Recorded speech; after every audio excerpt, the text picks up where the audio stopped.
and welcome to my channel. Well, this is just going to be kind of a ramble one. I just have these Rough Rider High Plains series as an example up here, but it's more like just a talk. And that is in one of my most popular videos. One of the most popular ones is about our Rough Rider junk knives, but another one is about the Snow Peak air pistol. I just did that one as a side thought, like, well, I just got this, let me look it over and everything. Man, that gets a lot of views, sometimes more views than anything else. And I'm not into that as much as I am knives and other things, I still like them. But if you haven't noticed, I tend to jump around on things. I get into different things like flashlights, and then I'll get into firearms or something, and I jump around because a lot of these different things were hobbies and stuff that I've always done my whole life, like coins. I've always, been fascinated by coins, and mainly from hunting for wheat pennies when I was a kid. That's what starts it off. And in my other video, when I was talking about here's another hobby, I'm not trying to get people into more and more hobbies and more stuff, but it's just to let you know that you can have fun with various different things, and it can start off inexpensively. Like these are 10, 15, maybe $20, it can start off inexpensively, but it can also escalate easily, because with every hobby, I was talking to this in a comment, I think, to Bishop, every hobby has accessories. You know about all the accessories for knives: cleaning products, sharpening products, carrying products, hanks, you name it. I mean, there's a huge industry on a particular hobby, knives, or knives collecting, or knife use. Another thing is, we got to keep in mind that we as YouTube video watchers on knives and stuff like that, and a lot of collectors are a different breed from the average knife user. You probably have noticed this. Most people are casual about knives. They don't really know about the steel or anything else. What they do know about is looks. How does it look to me? And another thing that a lot of people get into on YouTube is the fit and finish of a knife. Now, yeah, that is important, like the back spring, is there gaps and everything. Does it have anything to do with the function of the knife? And this is where it becomes separate. Most people that buy knives, maybe even traditional knives, the average person, like I said, that's going to buy some kind of knife is not. They're going to be kind of like old school on the steels. Is it carbon or is it stainless? About all they really want to know. Edge retention, edge geometry, the latest super steel, none of that really matters to somebody that wants a working knife, or a knife to just use. And that's where Rough Rider comes in. Now, and in that, one of them, like, are they junk knives? I was trying to say that for the most part, they are not junk knives, but you can get a junk Rough Rider. I've had some that, some people might classify as that knife's junk. It depends on, these are broad definitions. It's just like if you're ever in a manufacturing or factory environment, they talk about the word quality and what it means to people, and brand recognition and stuff like that. So there's a whole science, involved on all of this stuff. But like I said, the average person, The knife that they're going to get, you look at them a lot of times, they're going to get something that's cheap and works. They don't care about most of them, for the most part. You know, there might be somebody, you know, that has a case knife or something like that, or a GEC, and they're not into collecting. They use it for their work or whatever, and maybe they start collecting, you know, a little bit more case knives and start branching out. And that's why I wanted to, another one I wanted to say is that, you know, as you talk about the quality, any knife manufacturer out there, if they're honest about it, in their manufacturing process, something's going to get through sooner or later. You know, it's going to get through. And that's where, you know, quality, reputation, and everything comes into play, is how do they handle that? You know, like, for example, like I said, I love Rough Riders because they allowed me to start collecting a bunch of different patterns and stuff that inexpensively and look fairly decent. And 448, yeah, it's not super stuff, but you know what? These are traditional knives. I mean, you can soup them up with better steels and everything, D2 or whatever your favorite steel is and everything. But for the most part, if you look at it's nice to have more capability, you know, like more edge retention, you know, especially if you don't know how to sharpen the knife, or you don't have a sharpener with you, or something like that. But that's another advantage of these 440As and stuff like that, is they can get wickedly sharp fairly easily. You don't have to have a lot of special stuff to get them super sharp. And yeah, it's not going to hold forever, but think about it. How much cutting really are you doing every day with your traditional knife? Really, come on. Be honest. Be honest about it. Hardly ever. Most of the time you're just carrying it, and it's just for looks. And the most you open is maybe a letter or a box containing other knives. That's it.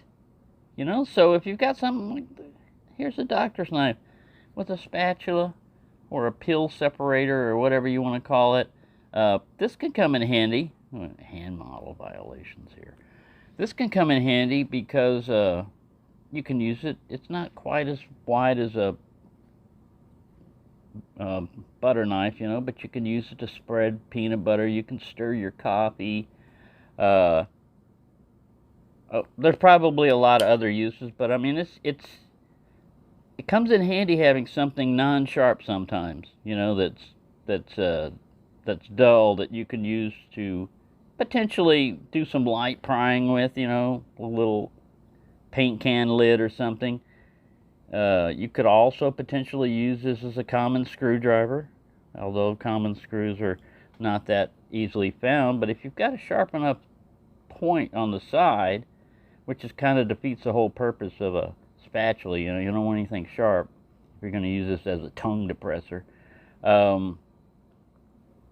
But if you've got a sharp corner over there, it's going to cut you if you try to stick this in your mouth. Like I said, it's just something that's small, elegant looking, and for the price, man, it's again, it's that Chinese manufacturing. Maybe it's whatever's going on over there, you know, their labor and all that other stuff. But for me, you know, the end user, all I'm looking at is, am I getting value for my money, you know? As far as the collection goes and long-term investment, maybe, maybe not, but I mean, it's all in the scale if you look at it. Like some people say, all right, Rough Riders, you know, yeah, but you're never going to be able to sell them and get any money out of it. Oh, yeah?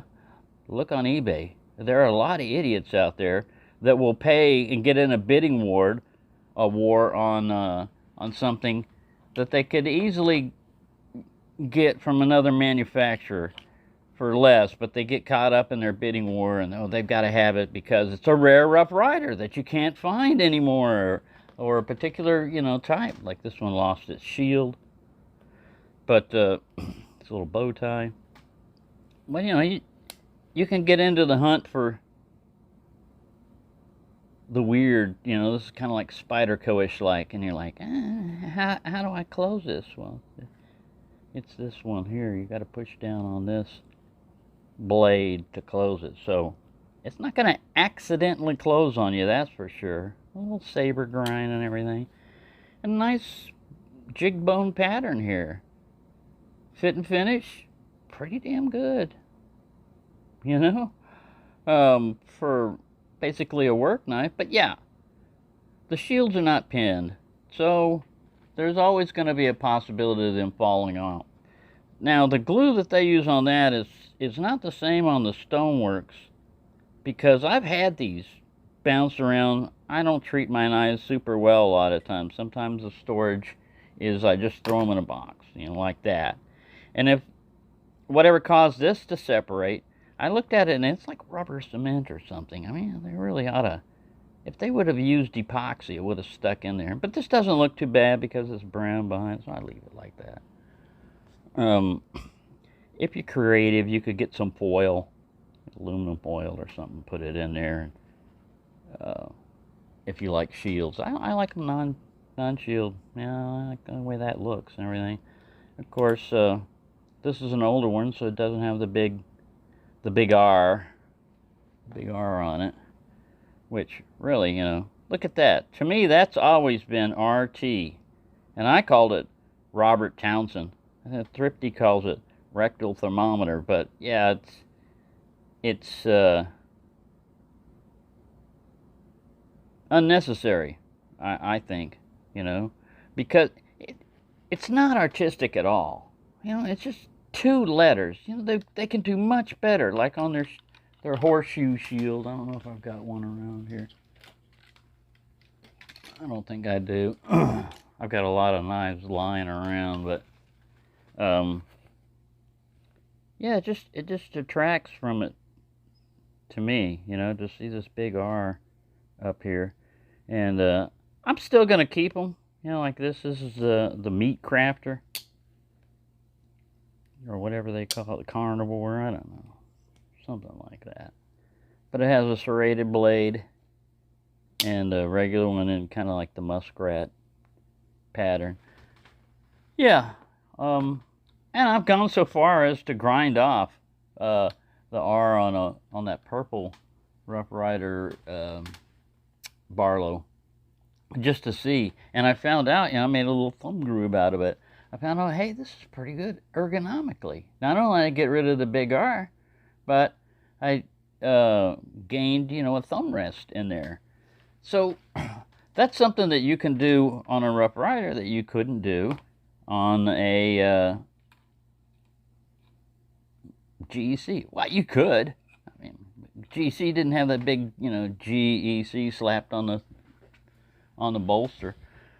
But anyway, there you go. That's just, I don't know. I started off thinking about these knives and thinking about hobbies and the different hobbies, and like, yeah, it can get carried away. You can start off with just buying, you know, just getting pocket change and going and looking through that on the coins. But then if you get online and you start looking at everything, then you're going to want accessories. And then if you're watching YouTube, you can see how people have magnifying glasses, you know, or magnifying scopes, and they zoom in and everything. I've got magnifiers on. I'm just saying, it'll get you, you know, like coin holders and, you know, even down to gloves. A lot of people wear gloves when handling coins because, frankly, they can get pretty filthy.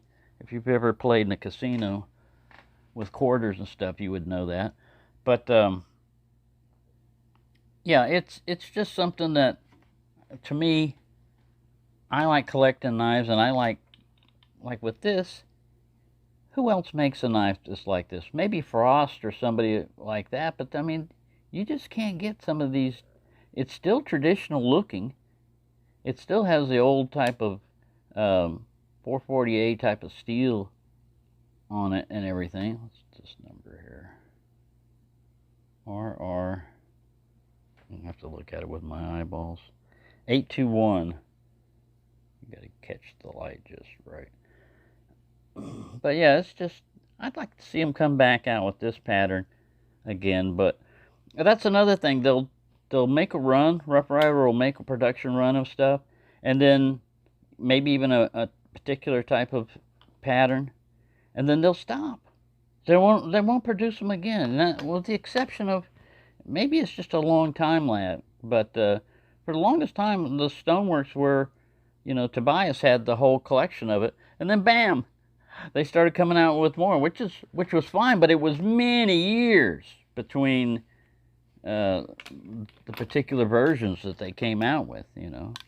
And yeah, it's good that they continue that and everything. But if you're a collector, that's another thing. Completing a series. That's what I was going to basically start off with. This is like these some of the different Rough Rider series that I like that I didn't complete out. You start getting them and you go, oh, I need this and I need the other one and I need the canoe and I need the copperhead and you just go down the list. Well, that's fine. That's fine if you want to do that and you want to complete a collection. My suggestion would be don't try to go for the Stoneworks unless you're really you want to pay more for a knife just to complete a collection, because some of these you're not going to be able to find on any of the dealers' shelves, and you could wind up paying more money, to get them. Just, it happens. You wind up collecting a series because of one particular knife or something, and before you know it, you've got a bunch of them. I don't have them all out here, but I like doing that with knives, even though I have the same pattern. Now, like on some of these, like I said, you'll get some unique stuff, but you usually have to go to the older ones. You'll have to go on eBay or Etsy or I don't know where else you're going to find them. If they're not stocked by dealers, then it's just secondary market. All right, so while I'm talking about this, here's one of those stars flattened out. I'll have to trim it better, if I was going to do that. But that's what that would look like, which is closer to this, and it is flat. It is thin. This is just, I think this is a little bit better looking because it's more defined. And this one kind of more looks like almost a Christmas star, but it's still got that in there. But it had these little folds right in between there. Well, I was just playing around with that. I've got, 98 more to mess around with. I used one on a holster that I've got. I just used it as it was, a brad, I just hammered it in, and it sticks really well with those 5 points in thick leather and everything. It didn't stick out the other side, but you could do that with them. Anyways, I'm rambling. Look at it. I've talked 18 minutes about, not about nothing, but almost nothing. So there you go. That's just my rambling on different knives and stuff. And yeah, I'll continue to buy Rough Riders, but as far as like completing series and everything, I've been rethinking that, because the amount of money that it would take to complete a series like this, I could buy a more expensive knife, like a case or something else, or an older. You can get a lot of older American-made knives on eBay, but again, it's not going to be inexpensive. So there you go. I'll let you wander off into the rest of your life. But yeah, these are the thoughts that go through my head sometimes. I'll be sitting here and I'll think, oh man, series of knives. And rather than show them a bunch, it's just like you start getting into a particular handle material. Ram's horn. And yeah, you got, this is Buddy. It's Buddy the cat. Occasionally he tells me he doesn't want to be petted. He'll be purring and everything, and I'll be petting him, and then whap. And yeah, he's got claws. Anyways, there you go. Thank you for watching, and have a nice day.